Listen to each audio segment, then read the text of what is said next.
কেউ কারো রিজিকে ভাগ বসায় না, কেউ না। আমরা অনেকে মনে করি যে আমি ওকে দিলাম, ওকে খাওয়াইলাম, আমি বোধহয় খাওয়াইলাম। না, সে আপনারটা খায় নাই, সে তার রিজিকই খেয়েছে। আমাদের ঘরে আমাদের বন্ধু বান্ধব আসে অনেক সময়, আমাদের ঘরে অনেক সময় অতিথি আসে, তাদেরকে আমরা আপ্যায়ন করি, তাদেরকে খাওয়াই। আসলে সে আমারটা খায় না, সে কারটা খায়? তার নিজেরটাই খায়।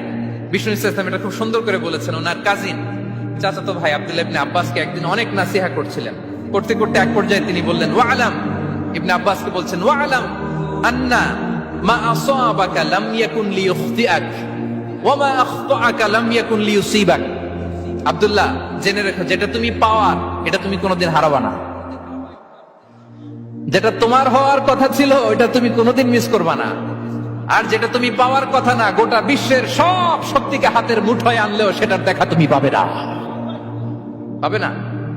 ওয়ালাম আন্নামা আসাবাকা লাম ইয়াকুন লিইখতিআক ওয়া মা আখতাআকা লাম ইয়াকুন লিইউসিবাক রুফিআতিল আকলাম ওয়া জাফফাতিস সুহুফ।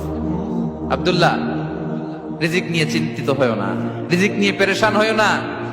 প্লে ইউর রোল, রিজিক ইজ ফিক্সড। যেটা তুমি পাওয়ার তুমিই পাবা, যেটা তুমি পাওয়ার কথা না চেষ্টা করেও সেটা তোমার কাছে আসবে না।